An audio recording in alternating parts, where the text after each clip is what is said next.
Saio hau Nafarroako gobernuak diruz lagundu du.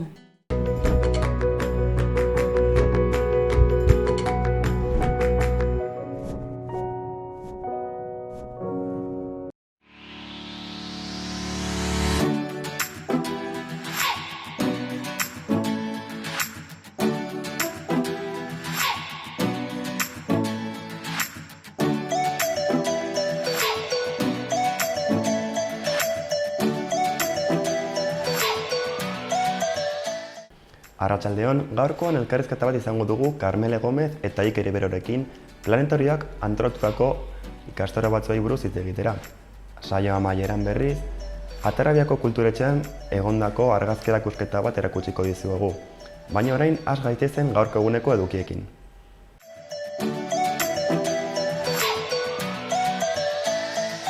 Goazen gaurko efeminideekin.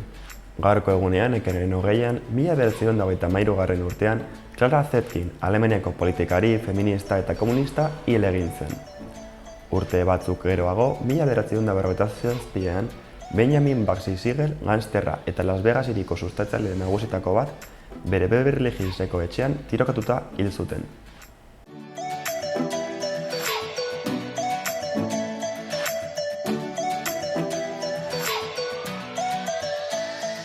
Goazen asteko agenda errepasatzera. Gaur Burlatako kulturetxean, goizeko 9:00 arratsaldeko 8:00 arte, bakegintza feministaren 100 urte Wilfen historia erakusketa egongo da. Sarrera librea izango da. Gaur ere arratsaldeko 8:30 erraldoien txokoan, Xavier San Sebastianek kontzertu emango du, Zuhaitzak ez du bildurrik tituluduna. Arratsaldeko 8:30 izango da eta sarrera librea da. Bihar Katakraken Michael Kohlhaas irakurtetadea egongo da. Arratsaldeko 8:00, sarrera librea da. Bihar ere, arratsaldeko 8:00 Zentzumenen parkean, Noainen, Mielotxin folk taldeak kontzertu bat emango du.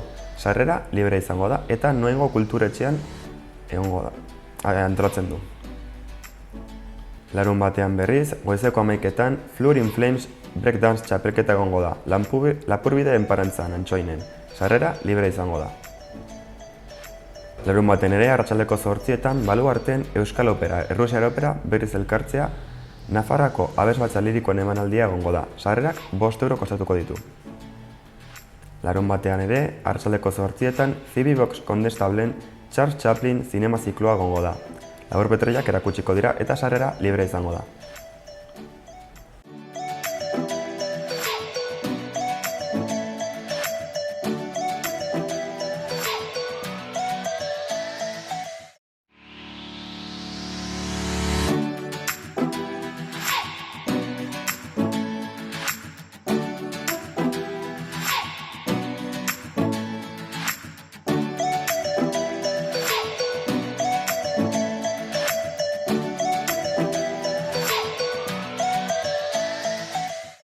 Eguneko azal nagusiak aztertuko ditugu orain. Diario de Navarrak bere titular nagusian PSNek Geroa Bairi parlamentuko presidentetza eman diola eta Bilduri sarrera bideratu diola azaltzen du. Akordioak PSN eta Geroa Bairen arteko gobernu batean amaitu lezakela azpimarratzen du ere. Bestalde, Unai Ugalde EAJ-ko presidentea parlamentua zuzenduko duela, Navarra Sumak sozialisten eta abertzaleen arteko itunaren kontra azaldu dela. Eta PSN-ren helmuga 23 babeseko gobernu bat dela aipatzen dugun kariak ere. Argazki nagusian, Txibite eta Ugalde ageri dira elkarrekin hizketan. Beheko albisteetan, Rumer Garzia Osasunako jokalariaren fitxaketa gertu dagoela nabarmentzen dugun kariak.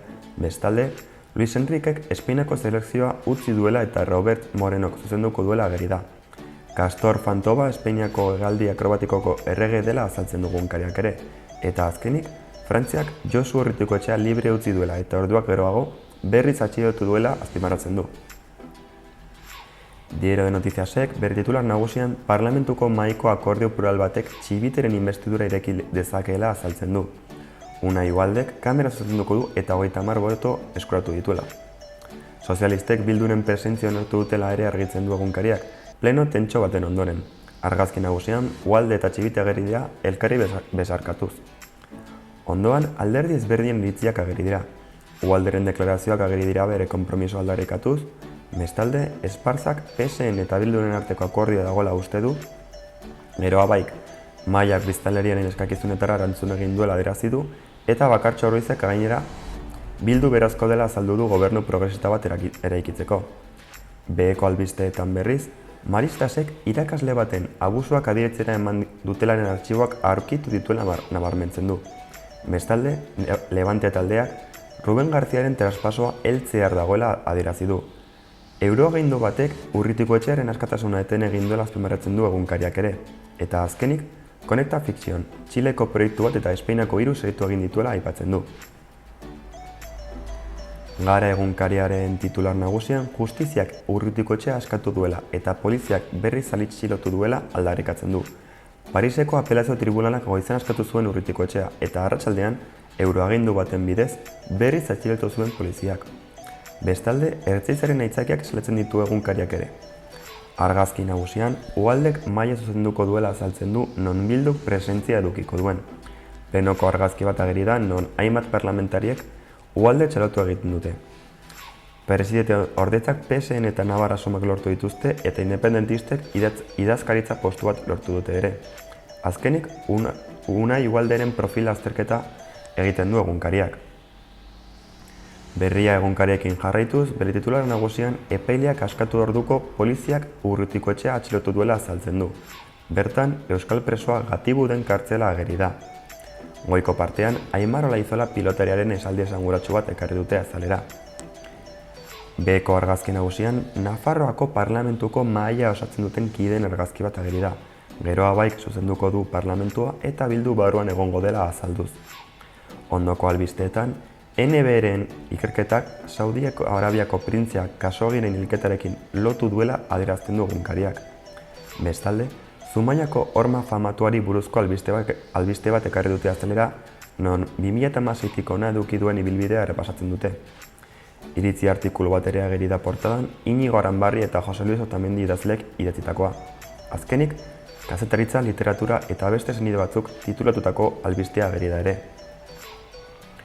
Euskal Herria Irratiarekin amaituz, bere titular nagusian Geroa baiko Unai Uhalde Nafarroako parlamentu buru izendatu dutela azaltzen du. Bestalde, LGTBIQ kolektiboaren aldeko bertso saioa gaur egongo dela nabarmentzen dute. Eta azkenik, Xavier San Sebastianek Zuhaitzak ez du beldurrik kontzertua emango duela aipatzen dute.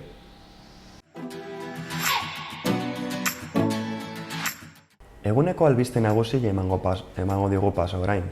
Oltzako zendiarekin hasiko gara. Moises Garjon Oltzako zendiako alkate izango da berriz ere. Pasaden asteburuan Oltzako herriaren hautagaiak berriz ere eskuratu zuen alkatetza gehiengo absolutuarekin. Bere alderdiko 5 bozkak eskuratuta lortu zuen makila. Daniel Behuntza Oltzako zendiako independenteen alderdiko buruak 4 bozka eskuratu zituen. Uharterekin jarraituz, Amparo López PSN-ko zinegotzi bakarra Uharteko alkate berria da. EH Bilduk gehiengoa lortu zuen pasaden hauteskundeetan. Hala ere, López PSN-ko zinegotzi bakarra Navarra Suma eta GIH alderdiko botoekin alkartetza lortu zuen. Alderdiek erabaki honen kontrako kritikak bota izan dituzte, baita GIH alderdikoek ere. Alderdia iruzurtua sentitu dela adierazi izan du. Udako hiri kanpamenduetarako familiei zuzendutako oharra zabaldu du udalak. Ekainaren 24ean hasiko dira kanpamenduak eta abuztuaren 14 arte egongo dira, Sanferminetako datak aparte. Gainera, udalak dokumentu bat prestatu egin du non matrikula egin duten familiei zuzenduta dago eta informazio garrantzitsuarekin ageri da. Uharteko udalaren webgunean bisita daiteke informazio guztia. Noineko albistei buruz orain. Sebastian Marko, Navarra Suma alderdikoa, Noaingo alkate berria da. Maiatzeko hauteskundeetan, bere koalizioak 13 eserlekuetatik 7 lortu zituen, gehiengoa absolutua eskuratuz. Alkate berria, Imarkoainen zabor tratamendu planta bat ez eraikitzaren alde azaldu zen bere lehen diskurtsoan. Noaingo festen kartelen irabazleak ezagutarazi dituzte jadanik. Ainara González Carpintero Barakaldarrak irabazi du helduen kategorian. Txikientzako kategorian berriz, David Bitxorini 8 urteko gaztea izan da garaile. Jaiak abuztuaren 21etik 25 arte irango dute aurten. Ekainaren 23 igandean Noaingo 29. herri krosa ospatuko da. Noaingo Foroen plazatik hasiko da goizeko 10etan eta Darabet Fundazioaren aldeko tortsal solidarioa egongo da ere. Izen emateak noingo udalaren webgunean egin daitezke ekainaren 22 arte. Animatu zaitez! Iruñeko albisteekin amaituko dugu. Unai Ugalde Geroa Bai Alderdikoa Nafarroako Parlamentuko presidentea da. Atzo eguerdian jakin izan zen albistea. 2 bozketa ondoren eta hainbat negoziaketa bide Ugaldek lortu zuen presidentetza kameran. 30 boto eskuratu zituen Ugaldek bere alderdikoak EH Bildu, Podemos, Izquierda Ezkerra eta PSN-koak besteak beste. EH Bilduk ere Maian Eserlokoa eskuratu zuen, non Maiorga Ramirezek idazkaritza bat eskuratu zuen. Gaua txuri eta gorrizen 8. edizioa ospatuko da ostiral honetan. Alde Zaharreko 17 kale eta plazetako 74 komertzioen parte hartzearekin hasiko da programa arratsaldeko 6etan. Musika ekitaldiak eta argazki erakusketak egongo dira besteak beste. Gainera, komertzioek euren irekiera ordutegia aldatuko dute ere.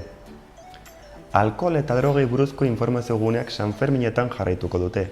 Hegoak taldeko kideek emango dute informazioa 3 gune desberdinetan. Errekoletak plazan gune finko bat edukiko dute eta beste 2 gune ibiltari Iruñean zer ibiliko dira informazioa plazaratuz.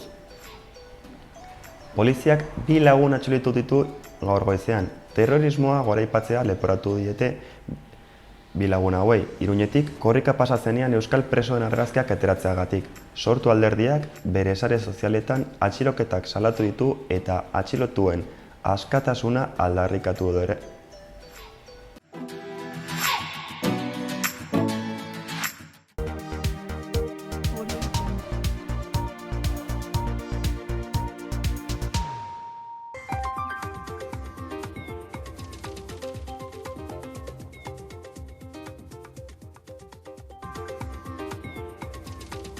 Giro iluna gaurkoan, zerua oso hodeitsu ikusiko dugu eta egun osoan euria ere egingo du tarteka, iparraldean batez ere.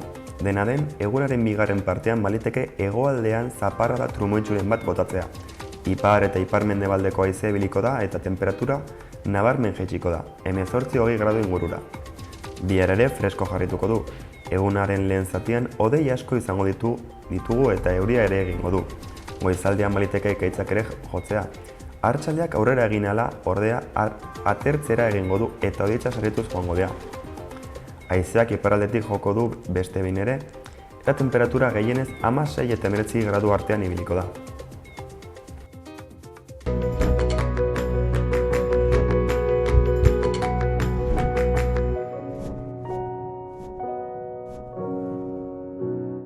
Goazen gaurko elkarrizketarekin. Erratzun kanpin baztan oporretan deskansatzeko eta ongi pasatzeko 4 izarretako kanpina. Ingurune zoragarrian eta lasaian. Hondarribi eta Donibane Loitzuneko hondartzetatik 3 ordu laurden eskaxera. Baztan kanpina 100 metro kuadroko 150 partzel esiak eta itzalarekin, apartamentoak eta bungalobak. Argindarra eta ure zornitutakoak. Heldu eta umentzako 2 igerileku, jolastoki, ostatu, jatetxe, supermerkatu, padelpista, petanka eta pinponarekin. Gainera uztaila eta abuztuan aurrendako animazio ere badago. Erratzun, baztango bihotzean, baztan kanpina.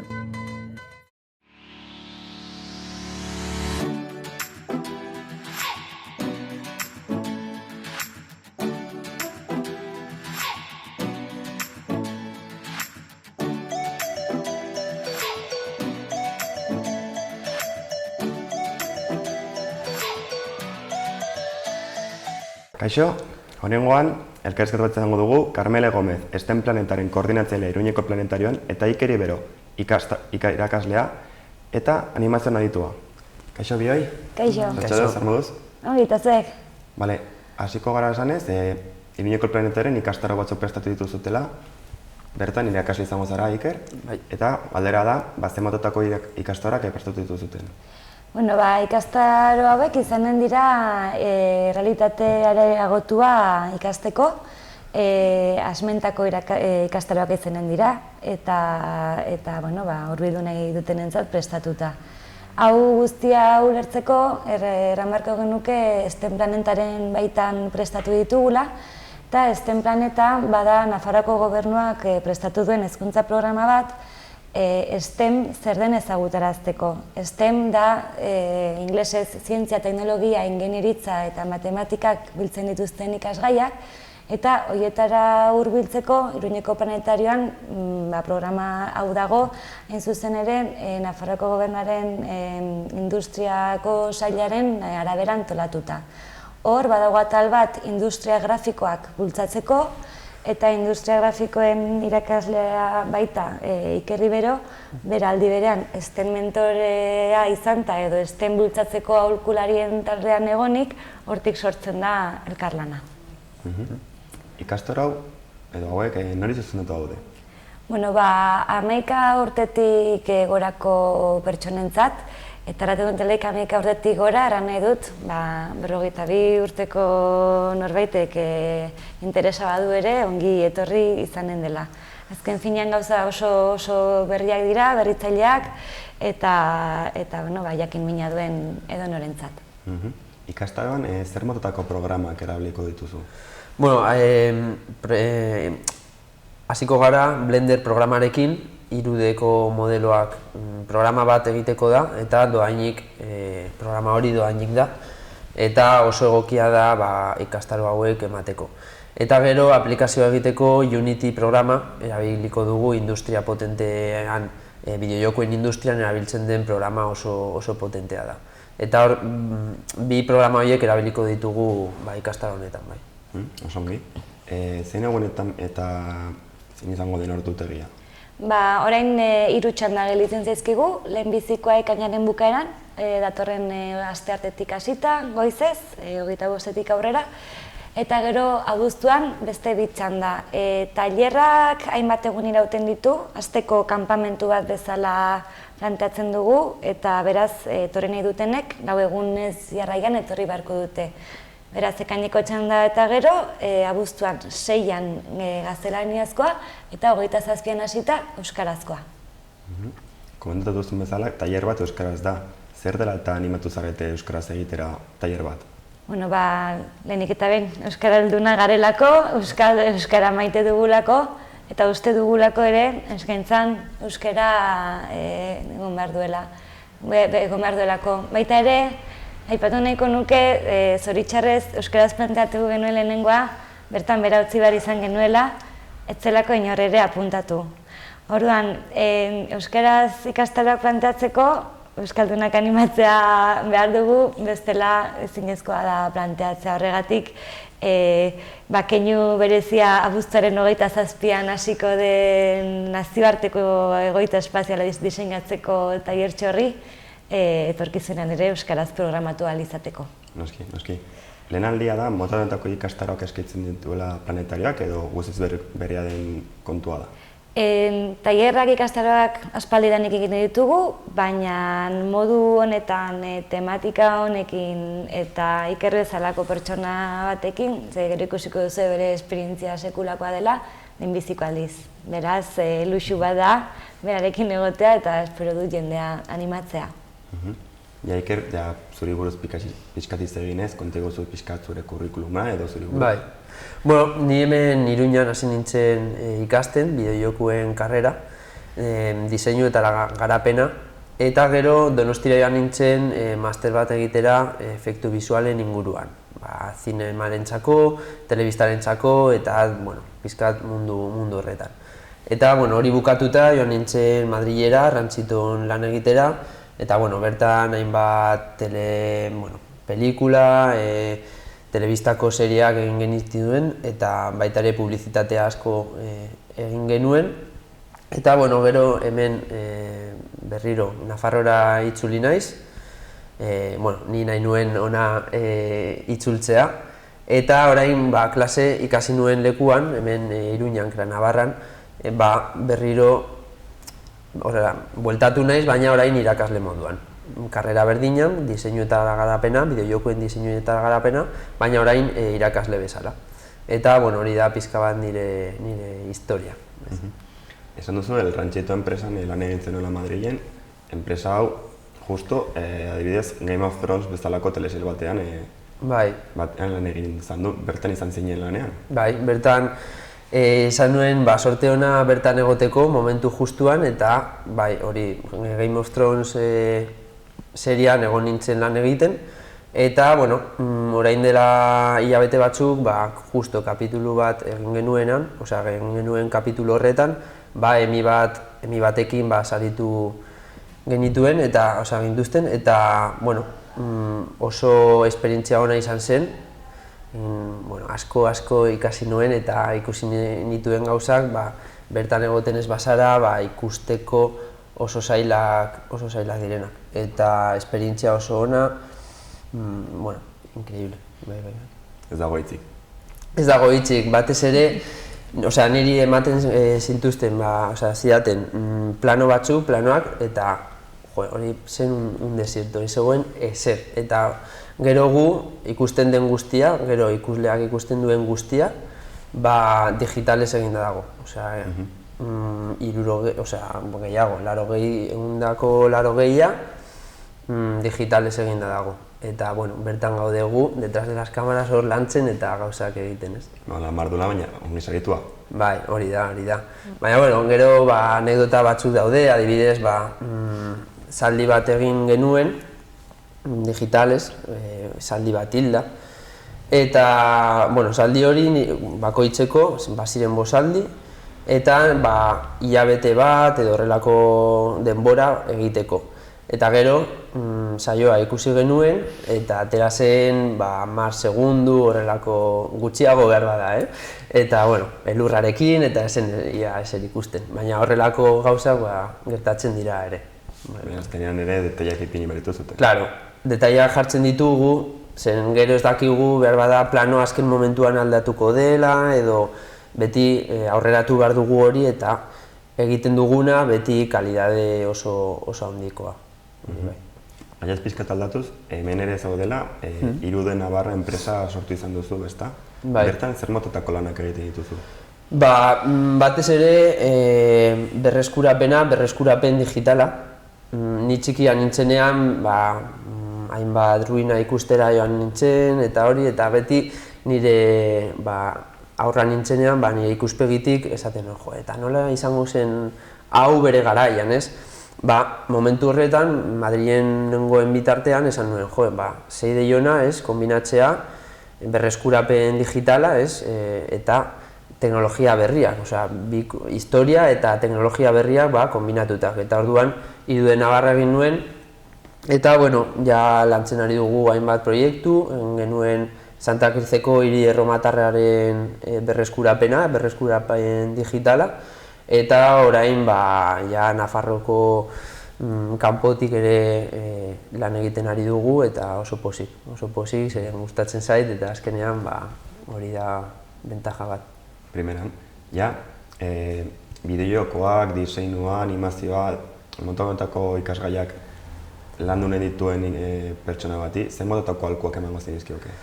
Nire aholkua da benetan gustatzea, jakitea hori gustatzen zaizula, ordu asko egotea ordenagailuaren aurrean, eta erreferentzia asko bilatu. Zu asko lan egin, erreferentzia asko bilatu, beste artista batzuk segitu, eta baita ere bideojokuak jokatzen ari dituzun bitartean, gauza teknikoetan pizkat begiratu, pizkat hobe ere ikasteko. Eta, ni adibidez ikasi nituen bideojokuen atal guztiak, programazioa, marrazkiak, diseinu, iruden modelazioa eta guzti, eta hori ere honea ikastea da, hori pizkat atal guztiak eta gero ja zure gorputza esango dizu hemendik joan. Eta hori da pizkat nire aholkua, pizkat guztia probatzea eta gero ja gauza batean espezializatzea. Vale, primeran.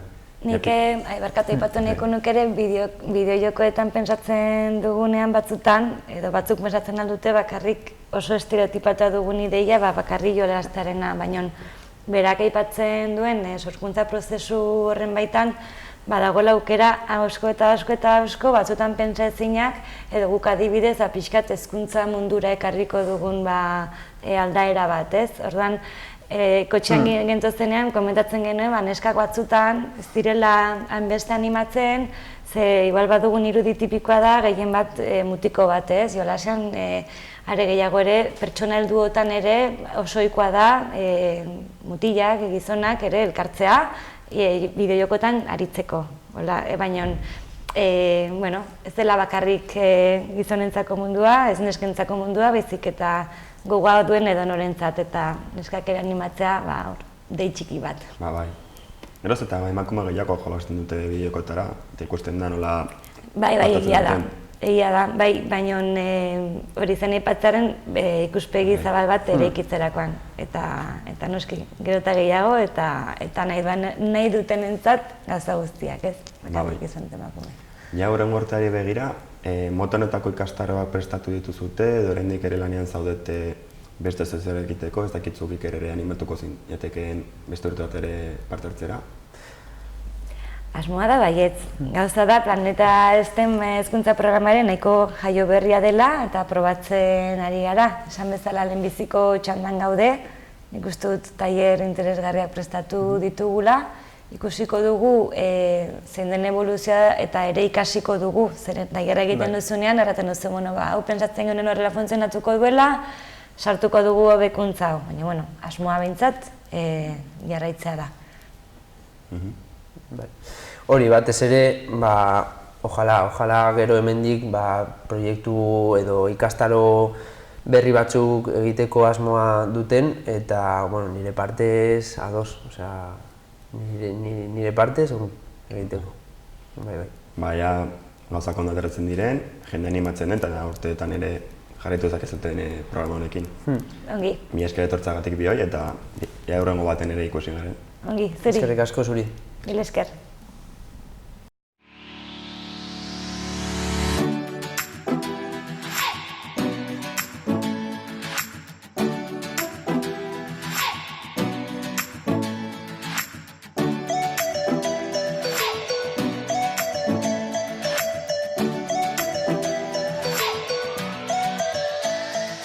Hau izan da guztia, mila esker hor egoteagatik.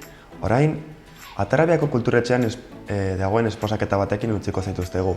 Luis Arellano ikastetxeko ikaslek eginiko argazkiekin. Mila esker eta bihar arte.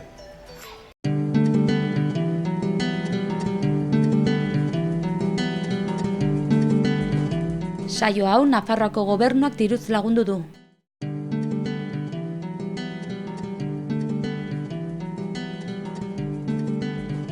Saio hau Nafarroako Gobernuak diruz lagundu du.